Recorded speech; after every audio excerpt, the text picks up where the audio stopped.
कालू कौवा स्कूल का प्रिंसिपल था। उसका अपना खुद का स्कूल था। चलो मम्मा, स्कूल जाने का समय हो गया है। मैं स्कूल जा रहा हूँ। हाँ बेटा, ध्यान से जाना। और हाँ, अपना टिफिन जरूर खा लेना। मैंने टिफिन के अंदर तुम्हारा पसंदीदा भोजन रखा है। मानो चिड़ा फिर सब बच्चों के साथ स्कूल चला जाता है। उधर घर में बैठा राजू कौवा तो मजे से टीवी देख रहा था। उसे तो कोई चिंता ही नहीं थी कि उसे स्कूल भी जाना है। राजू बेटा, तुम्हारे बाबा का स्कूल है, इसका मतलब ये नहीं कि तुम रोजाना स्कूल देर से जाओ। चलो अपना बैग उठाओ और फौरन स्कूल जाओ। मम्मा चला जाऊंगा ना, बस ये खत्म होने दो। वैसे भी मुझे कौन डांटेगा, मेरे बाबा का स्कूल है।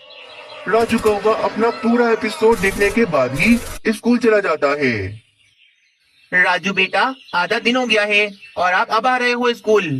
जग्गू टीचर, आपको तो पता है ना, रोजाना सुबह में टीवी पर अपना एपिसोड देख रहा होता हूँ। एपिसोड खत्म हो जाता है तो मैं स्कूल आ जाता हूँ। हाँ हाँ राजू बेटा, कोई मसला नहीं। आपका अपना स्कूल है, आप कभी भी आ सकते हो। राजू कौवे के बाबा का स्कूल था, इसीलिए टीचर भी राजू कौवे को डांटते नहीं थे। चलो बच्चों, ब्रेक टाइम हो गया है। आप सब बाहर ग्राउंड में जाओ और अपने अपने टिफिन आराम से करो। सारे बच्चे अपने अपने टिफिन लेकर बाहर ग्राउंड में आ जाते हैं। लाओ लाओ, सब अपने अपने टिफिन बॉक्स मुझे दो। मुझे बहुत भूख लगी है। चलो जल्दी से दो सब। अरे राजू कवि, ये क्या बात हुई? हम अपने टिफिन तुम्हें क्यों दें? ये हमारे टिफिन हैं। सब अपने अपने टिफिन बॉक्स सीधे तरीके से मुझे दे दो, वरना ऐसा ना हो तुम सभी को स्कूल से निकलवा दूं। नहीं नहीं राजू कवि, ऐसा मत करना। हमें स्कूल से निकाल दिया तो हमारे मम्मा पापा हमें बहुत मारेंगे। हाँ राजू कवि, तुम ले लो, हम सबके टिफिन ले लो तुम। सारे बच्चे अपने अपने टिफिन बॉक्स खोलकर राजू कौवे को दे देते हैं। और राजू कौवा एक एक करके सबके टिफिन बॉक्स में से भोजन खा रहा था और सब मासूम बच्चे बैठे देखे जा रहे थे। मजा आ गया, बहुत बढ़िया था तुम सबका भोजन। और हाँ, तुम सब मेरी बात गौर से सुनो। अगर ये बात जाकर अपने मम्मा पापा को बताई तो याद रखना, मुझसे अच्छा कोई नहीं होगा। अपने बाबा से बोलकर तुम सबको स्कूल से निकलवा दूंगा मैं। राजू कौवे से तो सभी बच्चे बहुत डरते थे, क्योंकि राजू कौवा पूरे स्कूल का डॉन बना हुआ था। फिर छुट्टी का समय हो जाता है। सब बच्चे आज भूखे पेट ही अपने अपने घर चले जाते हैं। मम्मा मम्मा जल्दी करो, मुझे भोजन दो, बहुत भूख लग रही है मुझे। हाँ हाँ, देती हूँ देती हूँ। मानो तुमने अपना टिफिन नहीं खाया ना, तभी तुम्हें इतनी भूख लग रही है। नहीं नहीं मम्मा, मैंने तो टिफिन का सारा भोजन खा लिया है। वो असल में आजकल हमारे स्कूल में पढ़ाई बहुत हो रही है। पढ़ाई की वजह से मुझे भूख भी बहुत ज्यादा लगती है। मीनू चिड़िया मानो चिड़ी को भोजन दे देती है। उधर वे सब बच्चे भी भूखे थे। वे सब भी अपने अपने घरों में आकर पेट भर कर भोजन खाते हैं। मानो मेरे बेटे, आजकल आपके स्कूल में कितनी पढ़ाई हो रही है। मेरा बेटा कितना मन लगाकर पढ़ रहा है। ये बताओ बेटा, कल मैं टिफिन में क्या रख के दूं? जो आपको पसंद है बता दो मुझे, मैं कल सुबह बना दूंगी। क्या फायदा मामा टिफिन देने का? आप जो भी टिफिन देती हो वो तो वो मोटा राजू कौवा खा जाता है। देखना, कल भी वो ऐसे ही करेगा। मम्मा कुछ भी बना दो, आप जो भी बनाती हो बहुत मजे का बनाती हो। मीनू चिड़िया मानो चिड़ी को टिफिन बॉक्स में मजेदार सा भोजन रखकर दे देती है और फिर सारे बच्चे अपनी क्लासरूम में आ जाते हैं। अरे, ये मानोचिड़ा आगे कैसे बैठ गया?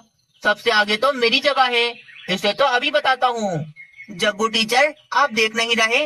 ये मानोचिड़ा सबसे आगे मेरी जगह पर बैठ गया। मानोचिड़े, चलो चलो बेटा पीछे जाओ। आगे राजू कौवा बैठता है ना। आ जाओ बेटा राजू कौवे, तुम आगे आ जाओ। मानो चिड़ा उदास होकर पीछे आ जाता है और राजू कौवा आगे जाकर बैठ जाता है। चलो बच्चों, कल मैंने आप सबको होमवर्क दिया था।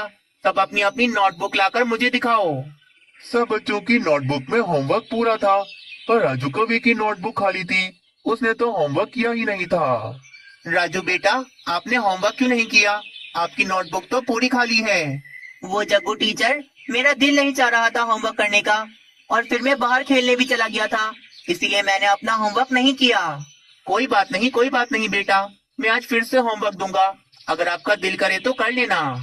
ठीक है टीचर, दिल करेगा तो कर लूंगा। राजू कौवे ने होमवर्क नहीं किया था, फिर भी राजू कौवे को डांट नहीं पड़ी थी, क्योंकि जग्गू टीचर भी राजू कौवे से बहुत डरता था कि कहीं उसकी वजह से उसकी नौकरी न चली जाए। ब्रेक टाइम के समय सब बच्चे फिर से अपने टिफिन बॉक्स लेकर ग्राउंड में आ जाते हैं और आज भी राजू कौवा उन सब बच्चों से उनके टिफिन बॉक्स ले लेता है। ये राजू कौवा बिना अपना टिफिन लेकर आता नहीं और हमारे टिफिन ले लेता है। हाँ, रोजाना ये राजू कौवा मेरी मम्मा का बनाया हुआ मजेदार भोजन खा लेता है। आज भी सारे बच्चे भूखे पेट ही अपने अपने घर चले गए थे। मानो चिड़े, आज मैंने तुम्हारा मनपसंद भोजन बनाकर टिफिन में रखा था, तुम्हें कैसा लगा था? हाँ हाँ मम्मा, दाल तो बहुत मजे की थी, खाकर मजा आ गया था। दाल? कौन सी दाल? मैंने तो कोई दाल नहीं दी थी, बल्कि मैंने तो बर्गर रख के दिया था। मानो चिड़े, मुझे सच सच बताओ, तुमने वे बर्गर खाया था? मानो चिड़ा तो अब मोटे मोटे आंसुओं से रोने लग जाता है। मानो मेरे बेटे, मुझे बताओ क्या बात है, तुम्हारी किसी से लड़ाई हुई है? आखिरकार मानो चिड़ा रोते रोते मीनू चिड़िया को सारी बात बता देता है। ऐसे कैसे वे सबके टिफिन ले लेता है? राजू कौवे के बाबा का स्कूल है, तो इसका ये मतलब नहीं कि राजू कौवा कुछ भी करे। मानो मेरे बेटे, तुम परेशान न हो, कल मैं तुम्हारे साथ चलूंगी, देखती हूँ राजू कौवा क्या करता है। सुबह हो जाती है। मीनू चिड़िया भी आज मानो चिड़े के साथ स्कूल चली जाती है। मानो चिड़ा तो अपनी क्लासरूम में आ गया था और मीनू चिड़िया प्रिंसिपल ऑफिस में कालू कौवे के पास आ गई थी। प्रिंसिपल सर, आपके बेटे ने तो हमारे बच्चों को परेशान कर दिया है।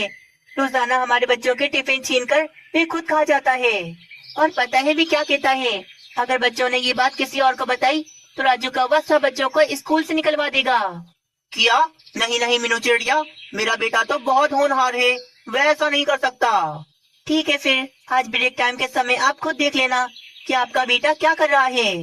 थोड़ी देर में ब्रेक टाइम का समय हो जाता है। सब बच्चे अपने अपने टिफिन बॉक्स लेकर ग्राउंड में आ जाते हैं। मीनू चिड़िया और कालू कौवा भी छुपकर ये सारा कुछ देख रहे थे। क्या क्या लेकर आए हो तुम सब टिफिन में? मुझे तो बहुत भूख लग रही है। राजू कौवे, हमें नहीं पता, तुम टिफिन खोलकर खुद देख लो। राजू कौवा सब बच्चों के टिफिन बॉक्स खोलकर मजे से भोजन खाने लगता है। मेरा बेटा मेरे नाम पर ऐसा करेगा, मैंने कभी नहीं सोचा था, इसकी तो खैर नहीं। कालू कौवा और मीनू चिड़िया उन सब बच्चों के पास चले जाते हैं। राजू कौवे, मुझे जरा उम्मीद नहीं थी कि तुम ऐसा करोगे। मेरे नाम से डराकर इन बच्चों के टिफिन खा रहे हो तुम। तभी ये सारा माजरा देखकर वहाँ पर जग्गू टीचर भी आ जाता है। बताओ राजू, तुमने ऐसा क्यों किया? क्या मैंने तुम्हें यही सिखाया है? देखा आपने प्रिंसिपल सर, हमारे बच्चे तो बहुत ही मासूम हैं, इसीलिए राजू कौवे से डर गए। जग्गू टीचर, राजू इतना कुछ कर रहा है और आपने मुझे कुछ नहीं बताया।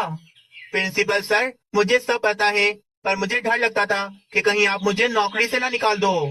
राजू कौवा तो एक नंबर का शैतान है, पूरे स्कूल का डॉन है ये। रोजाना देर से स्कूल आता है, सब बच्चों पर अपना भ्रम चलाता है और ऊपर से होमवर्क भी नहीं करता। वो तो मैं इसे इसलिए नहीं डांटता था क्योंकि मुझे डर था कि कहीं आप मुझे नौकरी से ना निकाल दो। राजू, मैं तो तुम्हें होनहार समझ रहा था, पर तुम तो कुछ और ही निकले। बहुत बड़े डॉन हो ना तुम, आज मैं तुम्हें बताऊंगा कि डॉन किस तरह के होते हैं। कालू कौवा राजू कौवे को रस्सी से बांधकर पेड़ से उल्टा लटका देता है। जब तक छुट्टी नहीं होगी तुम इसी तरह उल्टे लटके रहोगे, यही तुम्हारी सजा है। राजू कौवे का तो आज सारा भरम निकल गया था। उसे ठीक सजा मिलती है